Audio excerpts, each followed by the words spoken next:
Continuando con una segunda parte de esta explicación de este video relacionado con el sueño y los procesos psicológicos superiores, vimos que existen hormonas que se producen durante el día y durante la noche sumamente necesarias para el proceso neurológico, en el cual se llevan a cabo limpieza, reestructuración, regeneración de tejidos, regeneración celular y en muchos de los casos, y en un momento hablaremos de esto, se llevan a cabo también procesos, la superación de procesos emocionales probablemente traumáticos o fuertes, y que una persona con ciertos niveles de trastorno del sueño o de mala calidad de sueño evidentemente tiene también dificultades para superar algunas situaciones.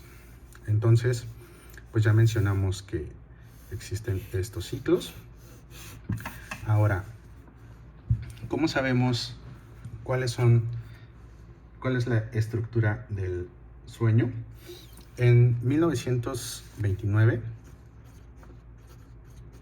el psiquiatra alemán Hans Berger realizó una serie de experimentos en las cuales conectó cables o electrodos en la cabeza de un perro, en la cual fue capaz de registrar algo que hoy se le conoce como ritmo de Berger, y que esto corresponde a actividad eléctrica cerebral.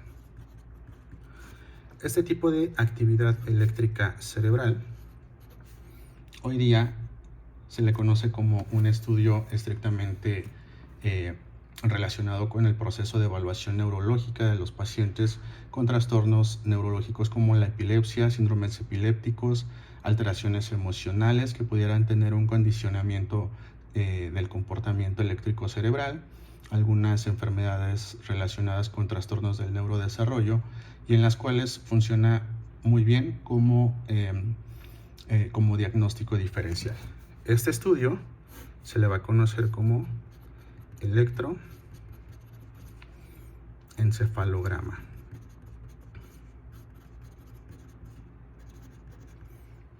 Es un estudio funcional y complementario de los estudios de imagen, como son los de rayos X,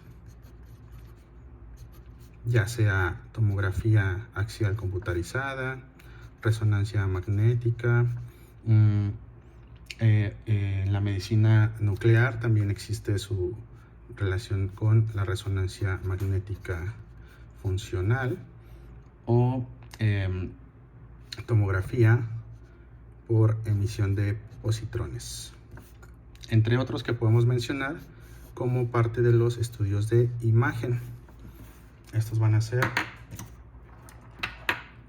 estudios de imagen. Como mencionaba hace un momento, este tipo de estudios, como es el electroencefalograma, se le conoce como estudios de función. Pero, aunado a este tipo de estudios de función, vamos a tener un registro aún más completo, más complejo y de mayor cantidad de tiempo, que se le conoce como polisomnografía. Muy bien, el electroencefalograma, con su abreviación, sería EEG.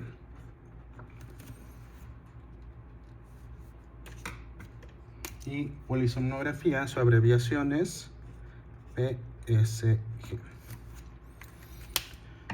Pero, ¿qué podemos obtener de este tipo de registros que no sean atribuibles a la actividad de sueño?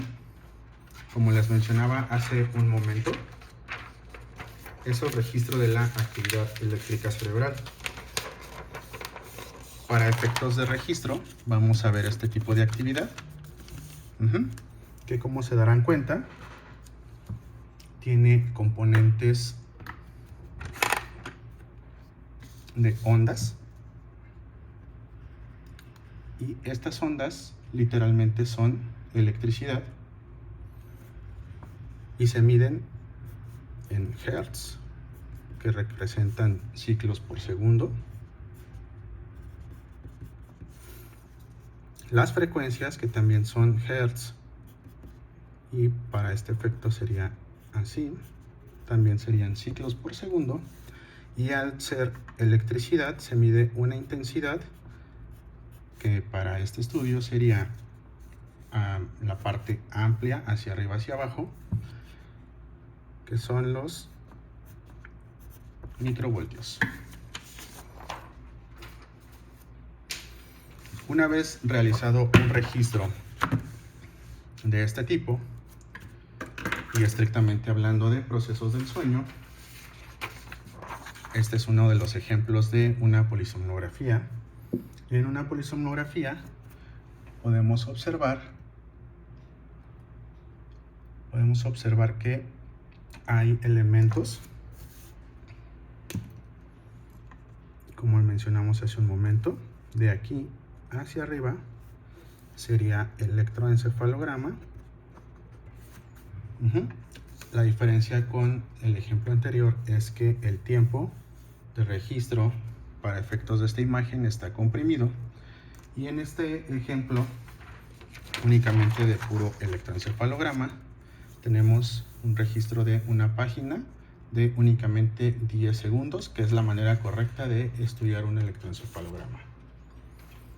Como este es un estudio de amplio registro, este registro tiene alrededor de 6 a 8 horas de registro, y para esta imagen, esta página, el término correcto es época. Aquí hay 120 segundos o 2 minutos. Entonces aquí tenemos el registro de la actividad eléctrica cerebral, EEG, movimientos oculares,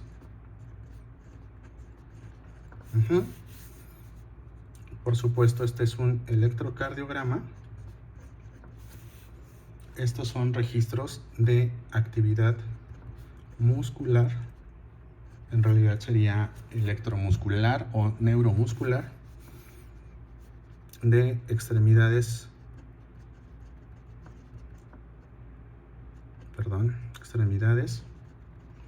inferiores. Este registro es muy importante, estas líneas que ven aquí, porque representa los ronquidos, y estas siguientes líneas en su conjunto representan los procesos respiratorios del flujo del aire que sale o entra por la nariz, de la presión del aire que ingresa y sale por la nariz. Y voy a utilizar otro color. Tanto esta línea como esta línea representan el movimiento de esfuerzo respiratorio en el que nos auxilia el abdomen y el pecho. Muy bien. El siguiente registro que representan estos números es la saturación de oxígeno.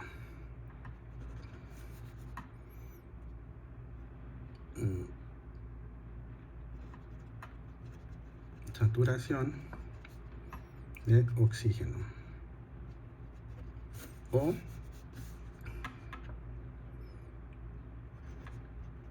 SpO2, que sería su expresión correcta.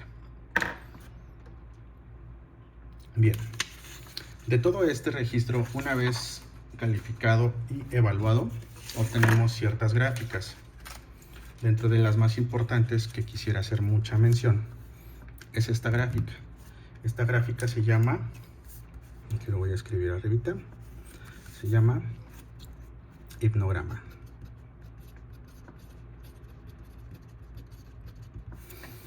Y como podemos ver aquí,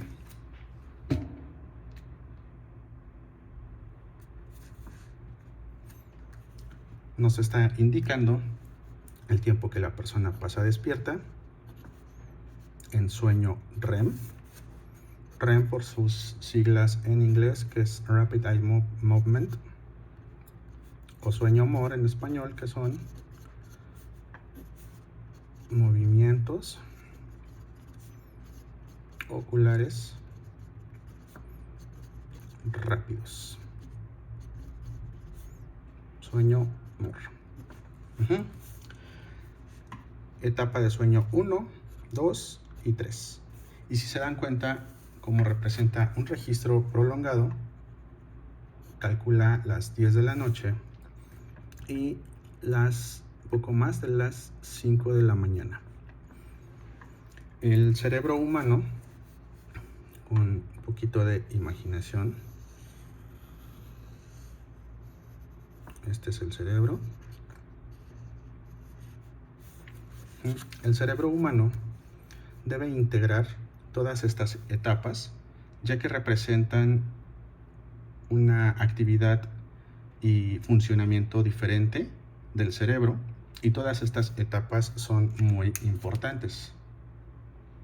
Entonces, tenemos que, si completamos estadio 1,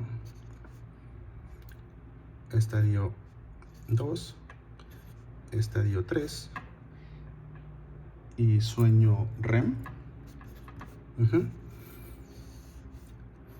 su conjunto van a generar un ciclo completo de sueño. Si lo vemos gráficamente, estaría nuestro paciente un ratito en estado 1, un ratito en estado 2, un ratito en estado 3, un ratito en sueño REM. De aquí a aquí, esto representa un periodo de tiempo de entre 90 y 120 minutos. El cerebro humano debe integrar de estas cantidades, de estas estructuras de sueño, entre 4 y 6 ciclos por noche. Por lo que respetar, como decíamos hace un momento, el horario de la melatonina va a poder trabajar correctamente, de manera que va a estructurar nuestra arquitectura de sueño correctamente. Este registro que estoy mostrando aquí en esta gráfica no representa como tal una arquitectura de sueño correcta.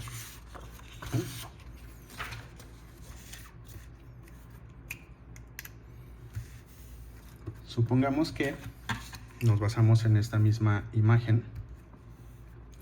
El paciente está un ratito despierto, pasa a estado 1, estado 2, que generalmente es más larga, abarca más tiempo, estadio 3, y con base en esta gráfica ejemplificada, esto representaría sueño REM.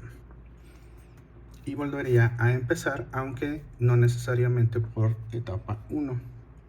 Pasaría a estado N2, estado N3 y una vez más sueño REM. Y conforme avanza la noche, estos periodos de sueño son un poquito más largos, especialmente en el sueño REM.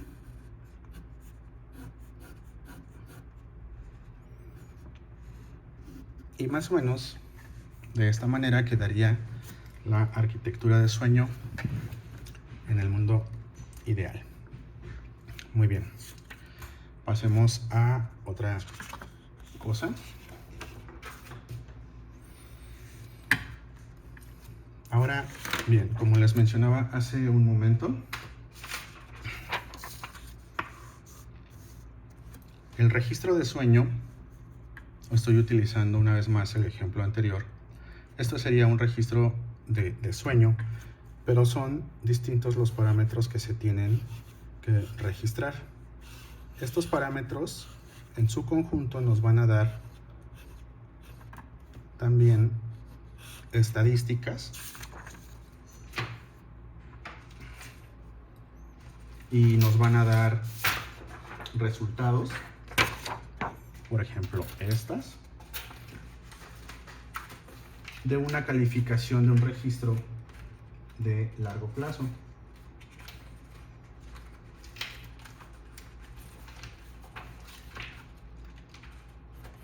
Porque si estamos hablando de la arquitectura de sueño y estamos hablando de obtener un registro en el mundo ideal, para poder organizar la arquitectura de sueño como la estábamos ejemplificando de manera correcta, todos nuestros procesos, independientemente de la actividad eléctrica cerebral, todos nuestros procesos físicos también deberían de estar en lo correcto, que en este caso podemos hablar de frecuencia cardíaca, frecuencia respiratoria, saturación de oxígeno, actividad neuromuscular,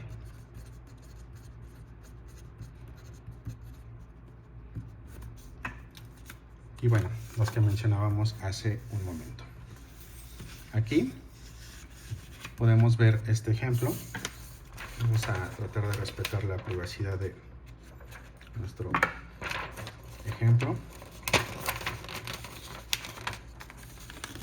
En este ejemplo podemos observar lo que les mencionaba, que es actividad eléctrica cerebral. Como se darán cuenta, el paciente en este proceso está en sueño REM y aquí se observan estos movimientos oculares rápidos.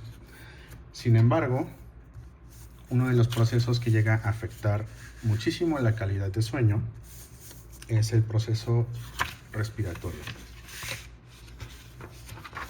Este proceso respiratorio,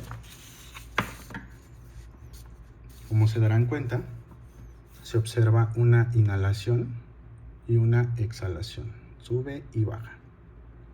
Pero hay momentos en los que este ritmo no se respeta y sucede esto. Disminuye la fuerza con la que respira, provocando que la cantidad de oxígeno acumulada en la sangre caiga, generando un impacto, una vez más, a nivel cerebral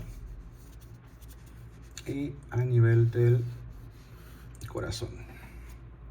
Dibujo un corazón muy feo porque está alterado. ¿Por qué les menciono que esto puede representar un problema? En la frecuencia y diferenciación de las fallas respiratorias, podemos llegar a observar que hoy día se considera que roncar es normal. Pero esto no es así.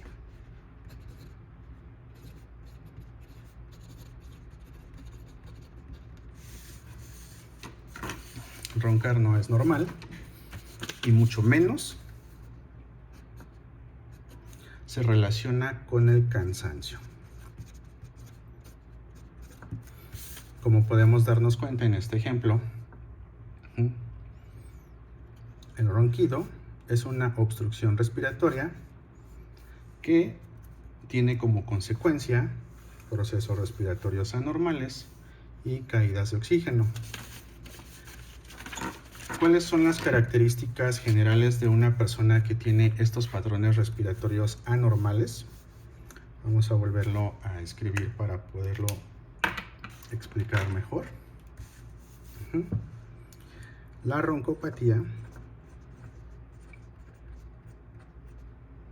generalmente no está aislada, viene acompañada de apnea de sueño. Estos dos diagnósticos de estudio, van a producir una dificultad respiratoria y por lo tanto una desaturación. Las características de una persona que tiene estos dos diagnósticos son: en los niños,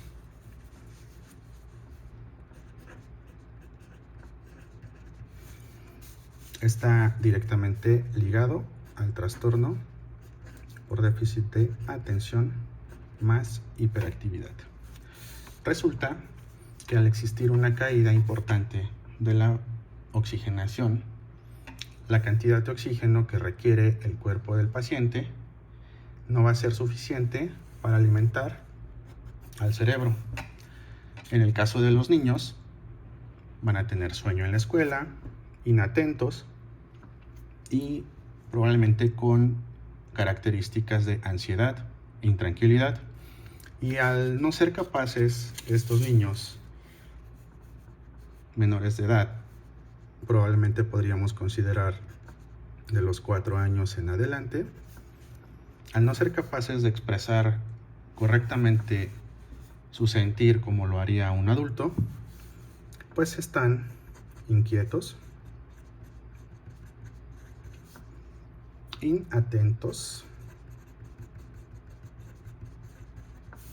Por supuesto, no se pueden concentrar en nada. No concentración.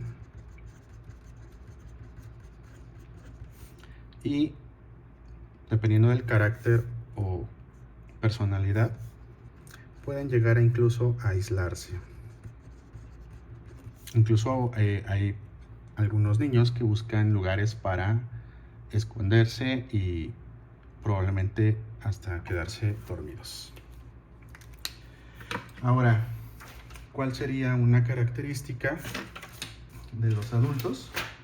Los adultos es un poquito más sencillo de explicar, porque resulta que los adultos tenemos una mejor capacidad para concentrarnos.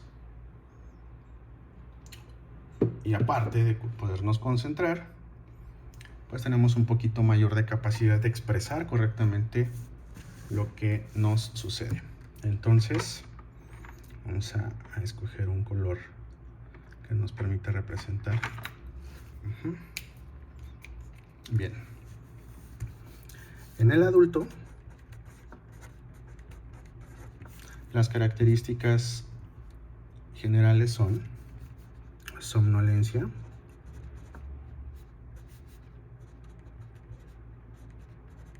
excesiva durante el día,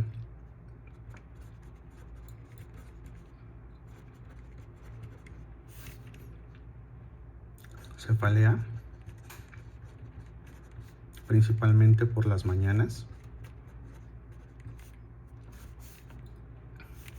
El adulto generalmente va a estar cabeceando o quedarse dormido dependiendo de la gravedad. Hay quienes incluso llegan a quedarse dormidos mientras manejan. Y bueno, pues esto es una situación que lo vuelve sumamente peligroso.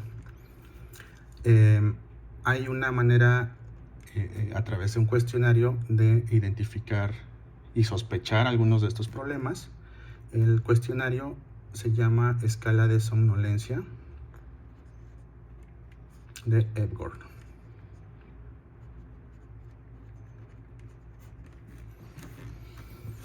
Muy bien, pues aparte, derivado de la falta de oxigenación, pues viene esta cefalea.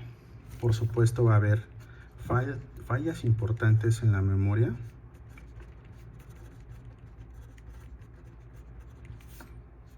Falla en la concentración.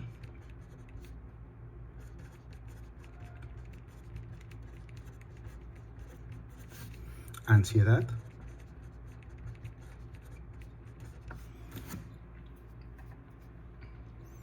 Y una característica muy importante en este tipo de pacientes, tanto en niños como en adultos, que desafortunadamente, hablando estrictamente sobre el estudio, no es posible diagnosticarlo directamente de ahí, pero sí es una característica muy importante, que son personas que tienden a sentirse deprimidas.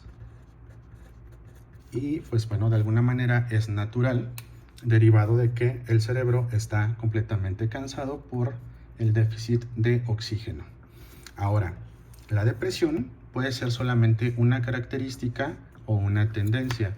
Si la persona tiene razones para estar deprimida, seguramente esta manera de respirar durante el tiempo que duerme, pues va a potenciar, va a hacer que esto sea más fuerte. Los síntomas depresivos podrían llegar a ser más fuertes.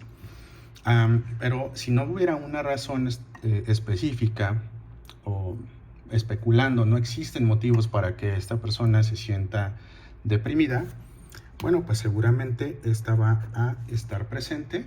Y en efecto, los pacientes que están con este tipo de procesos argumentan que no saben por qué y de la nada se sienten como se sienten. Otra característica muy importante de las personas con este tipo de procesos respiratorios es que uno de los principales argumentos es que no pueden dormir. Entonces tenemos que estas personas van a referir, principalmente los adultos, por supuesto, refieren insomnio. Y bueno, aquí la parte triste de hoy día, pues es que acuden al médico o incluso con recomendaciones de los vecinos y recurren a medicamentos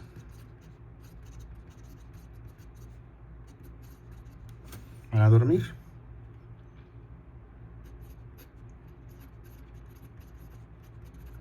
O ansiolíticos y antidepresivos. La parte dificultosa de recurrir a este tipo de prácticas, de situaciones, el tema problemático en este caso, pues es que en realidad su problema es respiratorio. Vamos a poner una flechita aquí. Lo más probable es que sean problemas respiratorios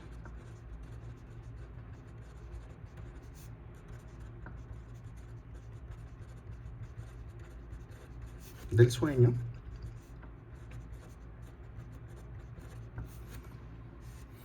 que están provocados porque casi siempre este tipo de medicamentos son del grupo de las benzodiazepinas,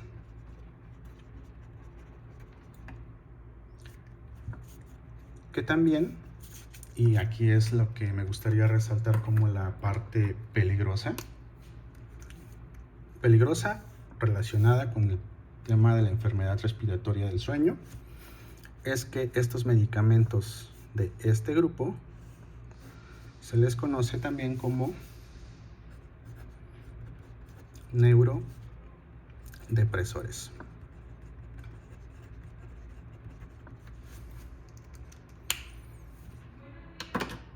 ¿Por qué el neurodepresor es un problema?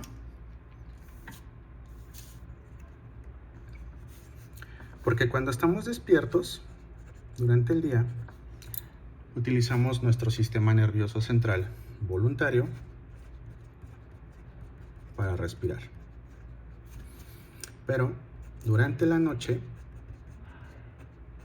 necesitamos de nuestro sistema nervioso central autónomo para respirar.